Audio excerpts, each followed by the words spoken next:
Era uma vez, um homem rico, um magnata da tecnologia, que vivia em luxo e excessos, vestindo-se com as melhores marcas e desfrutando de banquetes todos os dias. Havia também um certo mendigo, chamado Lázaro, que tinha muitas doenças, e queria apenas comer dos restos que sobraram das festas do rico. Aconteceu que o mendigo morreu, e foi levado pelos anjos para um lugar de paz. Morreu também o rico, e foi sepultado. Já no inferno, o agora não mais rico, ergueu os olhos e estando em tormento, viu ao longe Abraão, e Lázaro em paz. Pai Abraão, tem misericórdia de mim, e manda que Lázaro, que molhe na água a ponta do seu dedo e me refresque a língua, porque estou no inferno. Filho, lembra que você recebeu as coisas boas em tua vida, e Lázaro somente males, e agora este é consolado e você atormentado. Peço que então mande Lázaro para falar com minha família, afinal de contas, não quero que ninguém venha para cá. Eles têm acesso à sabedoria e orientação, que as ouçam. Se não ouvem a sabedoria disponível, também não acreditarão, ainda que alguém dos mortos ressuscite. É verdade?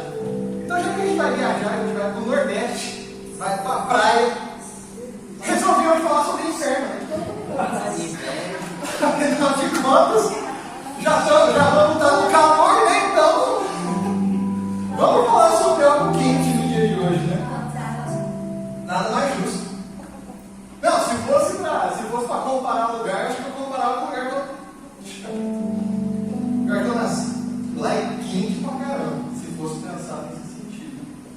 Mas eu quero convidar você a abrir sua Bíblia em Lucas capítulo 16. Ou o seu aplicativo, não se preocupa, eu não vou projetar.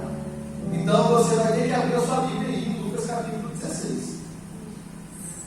A partir do versículo 19.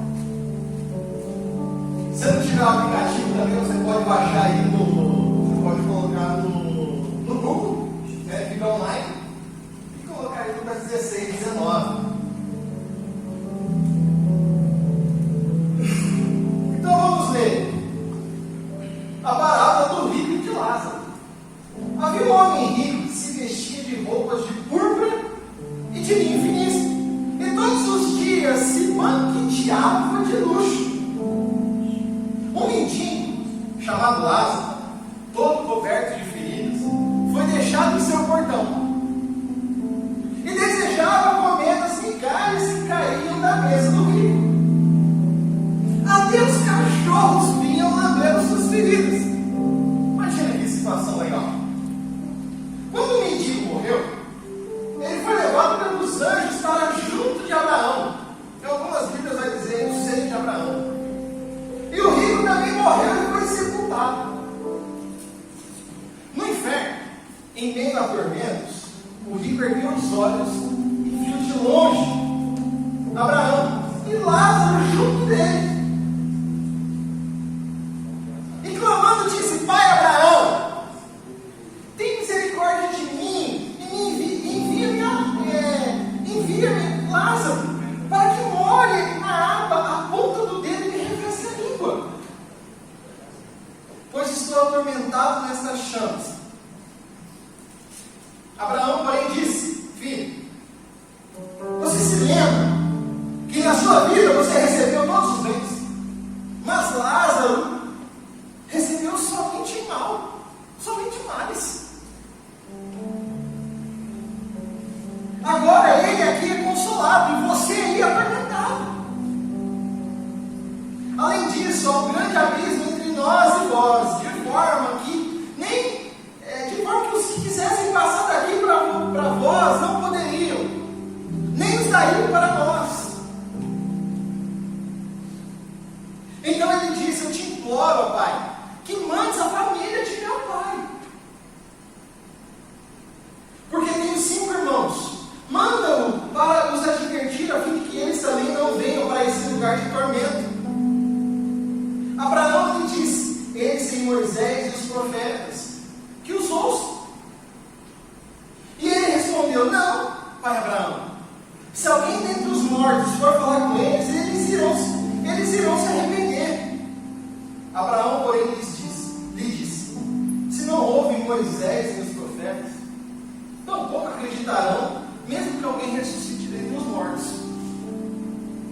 Até. está contando uma parábola.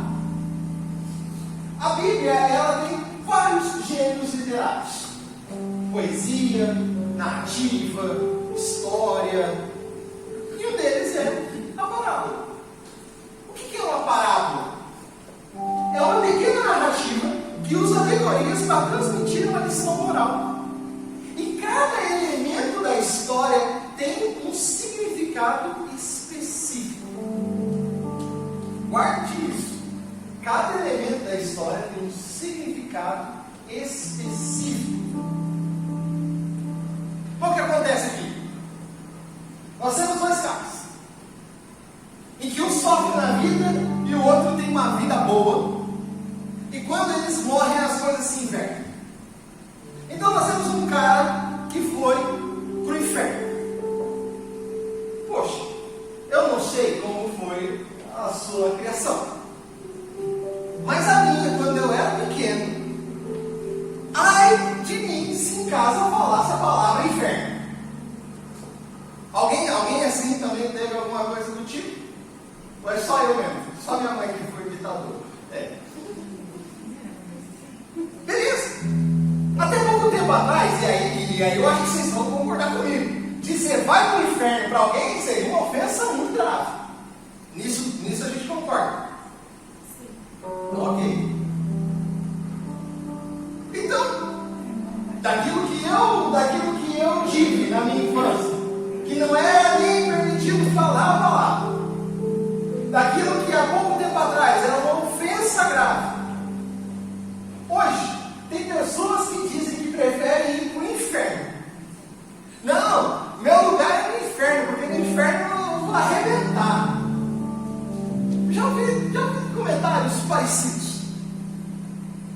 Já ouvi de gente falando assim: não, eu acho que eu prefiro ir para o inferno que está no céu com pessoa X. Já aconteceu. Mas a gente vai falar sobre isso daqui a pouco, mas eu quero fixar na sua mente três contrastes.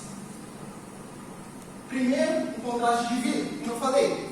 Um era rico e o outro era miserável. Um foi sepultado. Provavelmente teve cortejo, teve pessoas tocando, teve aquela coroa que os caras mandam e tal. Lembro quando minha avó morreu, apareceu gente que nem falava mais com a gente, na família.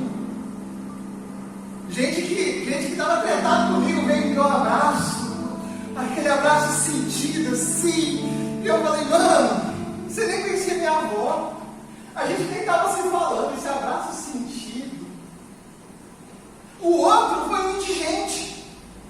Eu não sei se aqui nas universidades aqui acontece, mas lá em Marília, quando o indigente morre, ele é levado para a Unimar, que é a faculdade lá, e vai ser estudado o corpo lá no necrotério. Aqui também é assim? Então, exatamente, foi mais ou menos o que aconteceu lá na UFJ, Universidade Federal de Jerusalém. Foi isso que aconteceu com o corpo do mendigo. Só que aí tem um terceiro contraste, a eternidade. Um foi para o inferno e o outro estava no céu. O outro foi salvo. Só que com certeza na sua morte, quando o rico morreu, muitos chegaram e disseram: descansou. Descansou. E aí é interessante que nessa parábola, Jesus, ele não está falando aqui sobre religiosidade. Ele não fala como que era o conceito religioso do mendigo. Ele não fala como é que era a vida religiosa do rico. Ele não fala. Porque nesse caso aqui, isso não é o importante. Nessa história aqui, o que Jesus está querendo dizer é algo sobre eternidade.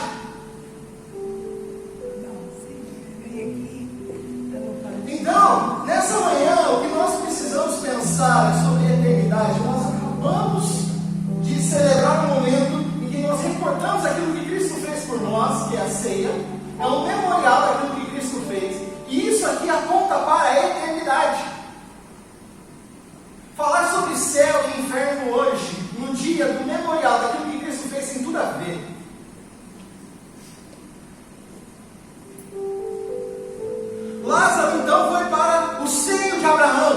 para o céu. E Abraão aqui é um personagem muito forte, porque Abraão, naquele contexto judeu, as pessoas precisavam entender que Abraão é o pai da fé, Abraão é o cara aprovado. Então ele foi para um lugar de aprovação, e ele foi recebido no lugar íntimo.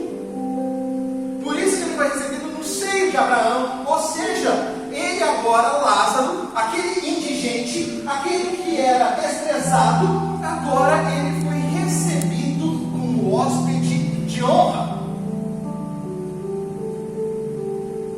Imagina você, daqui 3 ou 4 dias, dia dos namorados, o pessoal aí querendo, bolando muitas coisas pro dia dos namorados e pensando muitas coisas. Vamos ver. E aí eu estava vendo o pessoal falando, e teve gente que deu uma ideia de pegar um quarto num hotel, né? Para passar a noite dos namorados, isso, cada casal no seu quarto também. Agora imagina, você pega e você faz essa reserva. Chega aí, não, amor, esposa, meu marido, quarta-feira, dia 12, nós vamos pro hotel. Separei lá, quarto, vai ser a noite romântica, tudo aquilo. Beleza. Suponhamos que foi aqui no hotel. Você escolheu o nosso hotel. Vamos fazer o merchan aqui no hotel. Só que aí, você está chegando, o casal está chegando, e de repente, lá de dentro, abre-se a porta, automaticamente. Você está na frente da escada ali, abre-se a porta, um tapete vermelho começa a se desenrolar, desce pela escada e para na sua frente.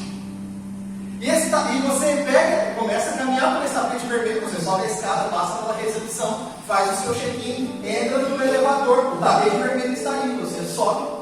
Quer dizer, não tem porta assim, né? Senão a porta vai fechar. Mas você entra, tem ali um tapete vermelho ali dentro, você sobe até o andar X. Não, dia dos namorados, né? Cobertura. Você sobe até a cobertura, visão panorâmica da cidade de Campo Grande. Na hora que abre o elevador, que você chegou lá na cobertura, outro tapete vermelho. Na porta do seu quarto, tem as pessoas ali com aqueles carrinhos chiques que os caras levam, né, com comidas e tal. O seu jantar já está pronto. Você abre o seu quarto, eles entram, montam a mesa para você e saem. Como você se sente diante de toda essa situação? Um convidado de honra. Era exatamente isso o que aconteceu com Lázaro. Ele chegou no céu e teve todo esse tratamento. Lázaro era desprezado pelas pessoas, e elas poderiam pensar que ele era desprezado por Deus. Lázaro significa Deus é meu auxílio. Lázaro não tinha nada a não ser Deus. O rico tinha tudo, menos Deus. Consegue entender esse paralelo? Então nós temos um cara que ele viveu bem a vida inteira. Ele era rico, muitos amigos, festas. O outro vivia esperando as migalhas que caíssem na mesa desse cara. Desprezado, doente, cheio de ferido. E os cachorros ainda lambiam. Infecção ali era brincadeira. Esse cara devia ter muita de coisa. Ou não? Se coloque nessa história agora. Pense que você é o rico. Maldivas, Havaí, Europa, Milão, vou viajar. As melhores festas, a High Society.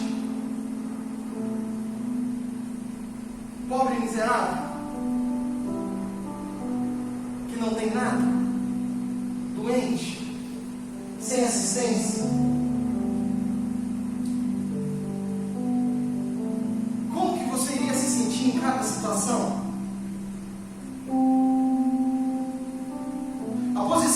homem diante dos homens não necessariamente é a mesma posição diante de Deus. Você pode ter uma posição hoje, homens e mulheres, você pode ter uma posição hoje diante da sociedade. Contudo, essa posição não significa que é a mesma diante de Deus. Ser reconhecido diante dos homens não significa ser reconhecido diante de Deus. Judas, ele era um dos 12. Ele estava ali nas cabeças. Ele pisava onde Jesus pisava. Ele andava junto com Jesus. E olha o final de Judas.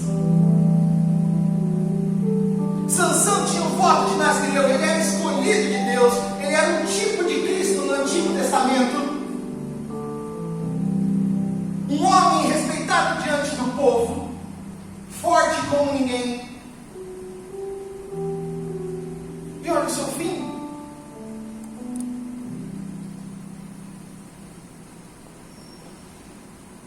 Então, a primeira verdade, um homem não necessariamente tem a mesma posição diante dos homens e de Deus. Segunda verdade, a morte vem a todos. Se Jesus não voltar, a certeza que nós temos é que nós vamos morrer. Um dia nós vamos morrer. Eu ouvi esses dias um cara falando assim que ele não quer, ele é missionário, ele está em outros países e tal, e que se ele morrer, ele não quer que os filhos dele tragam ele de volta. Eu falei, gostei dessa ideia. Com ninguém descendo. Falei, se eu for primeiro, já é. O que for mais barato. Se a gente vem em Campo Grande, manda lá para o FMS, está tudo certo. Se tiver em uma ilha, vai para o mar, está tudo certo, não se preocupa não. Eu não vou estar vendo mesmo. Um culto fúnebre, uma celebração fúnebre, a única pessoa, a pessoa homenageada, ela não está presente. Você já fez uma festa de aniversário sem um aniversariante? Eu já. Pois é. E que graça tem? O culto fúnebre é a mesma coisa. Falei, Stefano, não precisa. Deixa os caras, deixa esse negócio, não vai gastar dinheiro com isso não, vai fazer uma viagem. Agora, terceira verdade, os salvos, quando morrem, eles vão para o céu. Os não salvos descobrirão muito tarde o valor da alma. Então, a posição de um homem diante dos homens não é a mesma diante de Deus. A morte vem a todos. Os salvos, quando morrem, vão para o céu. E os não salvos descobrem muito tarde o valor da sua alma. E aqui tem um dado interessante. A Bíblia fala mais do inferno do que do céu. Só que cruel não é falar do inferno. Cruel é ir para lá. Terrível é ir para o inferno. Terrível é estar lá. Então por isso que a Bíblia tem essa necessidade, essa importância de falar sobre o inferno. É para te alertar. Do tipo, olha só para onde você não deve ir. Valorize a sua vida, valorize o seu relacionamento com Deus, valorize os ensinamentos que nós temos nas Escrituras, porque isso vai definir a sua eternidade. Mas ainda tem gente que tem alguns conceitos sobre o inferno que não dá para entender. Tem gente que pensa que não, a gente não pode ter, talvez o inferno não aconteça, não exista, porque na verdade a gente não tem conhecimento. Ninguém voltou de lá para dizer que é assim mesmo. A própria parábola nos ensina que não tem como. Embora seja uma parábola, uma alegoria, né, ela transmite ensinamentos verdadeiros para nós. Então, ou seja, ninguém pode voltar. Então, se você já ouviu aquela história de que um pastor ou uma pastora pegou e desceu do inferno, caminhou, desceu por Jesus e andou pelo inferno e tal, esquece, é mentira isso aí. Tá? É mentira. Tem um livro aí que conta que os demônios estavam na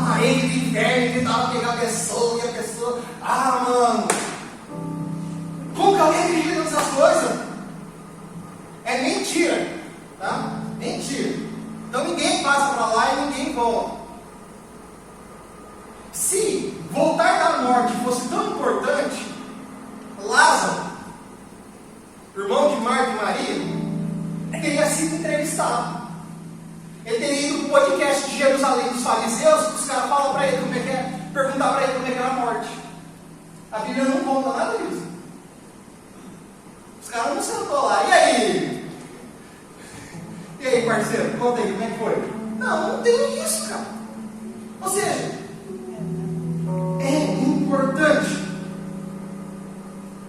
Também muitas pessoas entendem que o inferno ele simplesmente não existe. Afinal de contas, morreu, acabou. A vida se encerra, a história se encerra no último suspiro. A Bíblia nos ensina que o inferno é um sofrimento consciente e eterno. O inferno é lugar de tormento, de lembrança e é um grande abismo. Tormento. Não haverá consolo. Por isso que a Bíblia fala que o inferno é lugar de choro e ranger de dentes. Você já rangeu o seu dente, esfregou um dente no outro, é terrível. Agora imagina um sofrimento tão intenso, da qual você vai ter que ranger os dentes incessantemente, sem parar.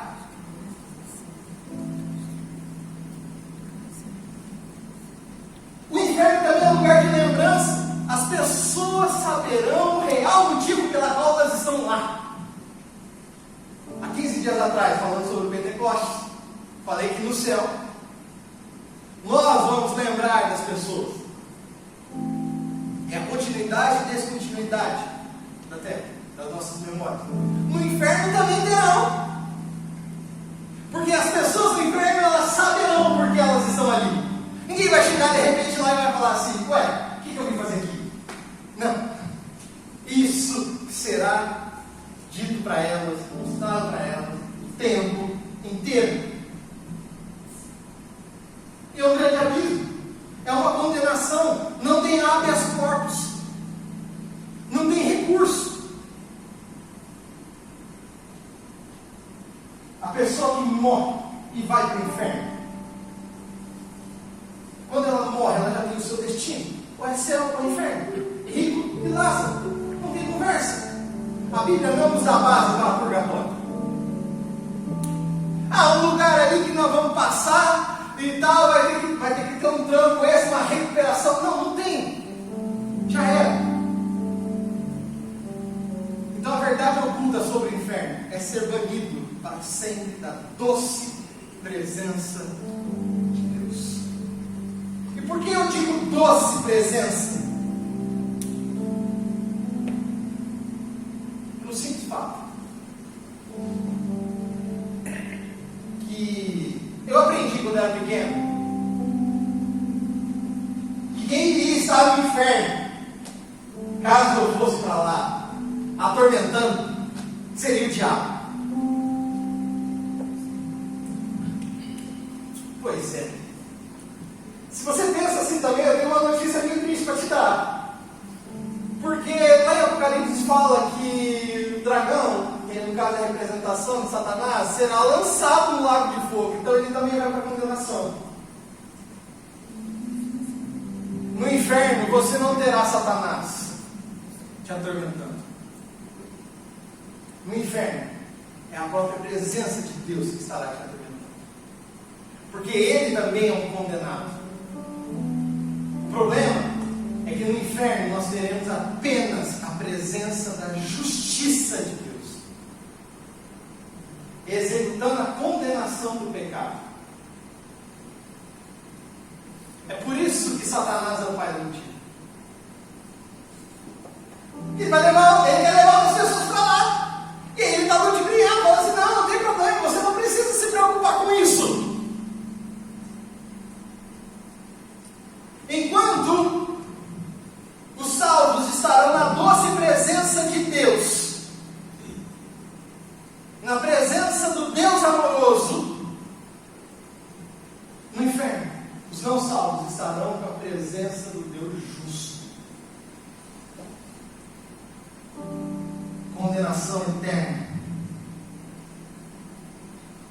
cristão morre, ele vai para o paraíso, o seio de Abraão. Tem alguns lugares que falam sobre, alguns lugares da Bíblia que falam sobre o seio de Abraão. Jesus fala para o ladrão na cruz sobre o paraíso. Hoje mesmo estarás comigo no paraíso. O não cristão, quando ele morre, ele vai para o inferno, ou também conhecido como Sheol, o Hades, o lugar de tormento, que é onde o rico estava. Mas o seu caminho já está definido. Isso é o que muitos entendem como uma linha que chama estado intermediário. O cristão, quando morre, o Filho de Deus, quando ele morre, ele está no paraíso. O não cristão, quando ele morre, ele está no inferno. Depois da condenação, depois que Cristo voltar e buscar a sua igreja, em Apocalipse 21, nós iremos, os salvos irão para os novos céus e nova terra. Aí sim o estágio final, a glória eterna, o momento eterno. E Apocalipse diz que os não salvos serão lançados, os condenados serão lançados no lago de fogo. Ponto final.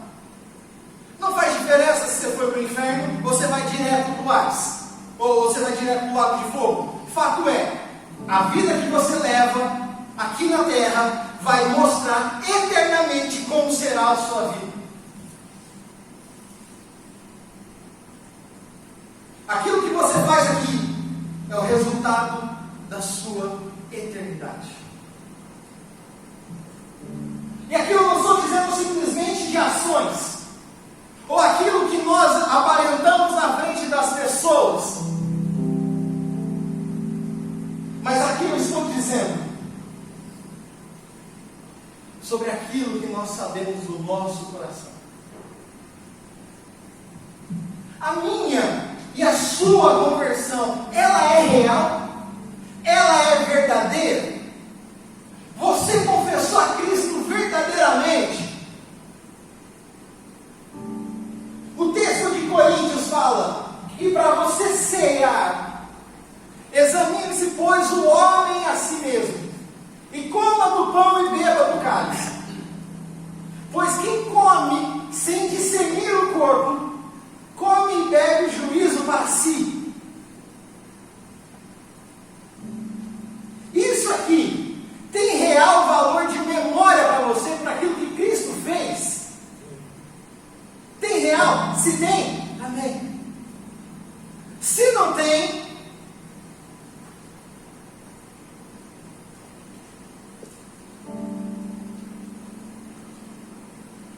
podia tocar aquela música de enterro. Se não tem, sinto dizer, a coisa vai ficar um pouco difícil. Mas eu preciso trazer essa realidade dura, essa realidade difícil, essa realidade dolorosa, porque nós precisamos pensar sobre a eternidade, nós precisamos pensar no que nós queremos na nossa vida. Isso aqui é muito sério.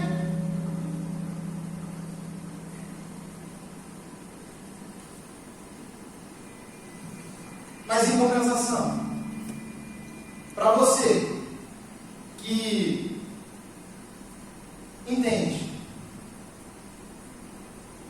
que você é filho de Deus, que você ama Deus, que é real essas coisas que acontecem para você, a promessa é maravilhosa, assim como foi para Lázaro.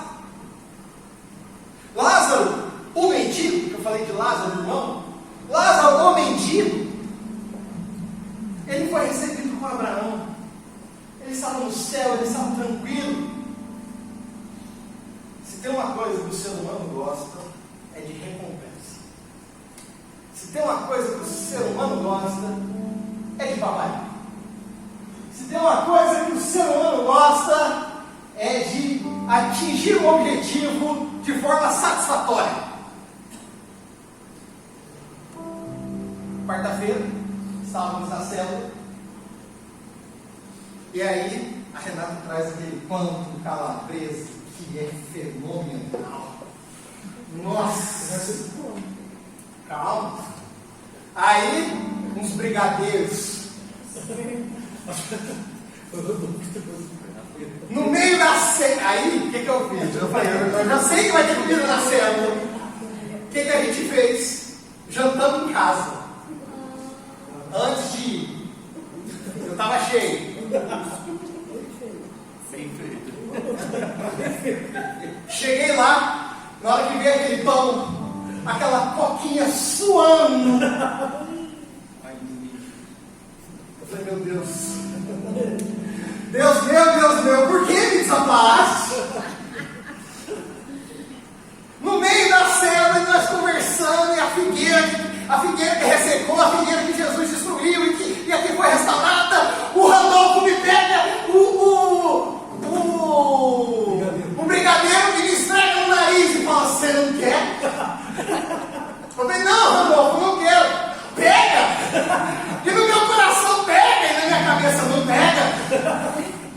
Eu falei, não. Aí ele, você está de dieta? Eu falei, eu tô. Aí você está tomando Ozempic? Não remédio nada a ver. Eu falei, não estou tomando isso não. Por quê? Eu sabia que na hora que eu chegasse em casa eu ia tomar o meu leitinho. Meu leitinho, não acredito nisso. Não comi. Venci. Na hora que eu estava dando a brecha, se vocês quem estava lá, talvez pode ter percebido isso. Fui eu que virei para a Esther e falei, vamos embora. Eu estava pronto a cair. Eu estava ali na boca. E aí eu peguei e falei, não vou negociar minhas calorias do dia. Fomos embora.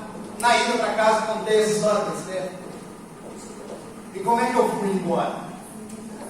Me sentindo um herói. Me sentindo um rei. Resisti. Comecei um acompanhamento nutricional faz 60 dias. Há 60 dias atrás eu estava com 114 quilos.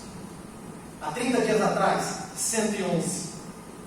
Essa semana, na terça-feira, eu fui na consulta. Na quarta-feira eu fui na consulta. 108. 6 quilos de gordura em 60 dias. Aquele pão, uma delícia. Mas eu falava, mês que vem eu quero entregar mais 3 quilos. Eu não vou negociar. Resultado, felicidade. Agora, você vive a sua vida inteira, 40, 50, 60, 70 anos.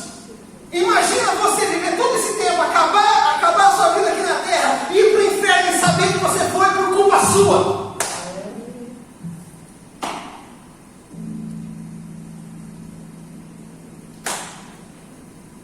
Porque você comeu algo que não devia. Porque você fez algo que não devia. Você não vai para o céu por aquilo que você faz. Você vai para o céu por aquilo que Cristo fez. Agora, o porquê que você vai escolher a sua incapacidade em detrimento da divindade de Cristo? Por que você vai viver uma eternidade de tormento se você pode viver uma eternidade de recompensa? Não tem sentido.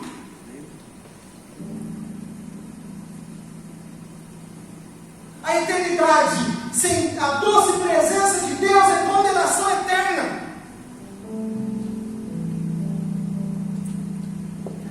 É maravilhoso ter recompensa. É sensacional. Mas é terrível ter a reprovação. Feche seus olhos. Vamos cantar nesse momento.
Esteja agora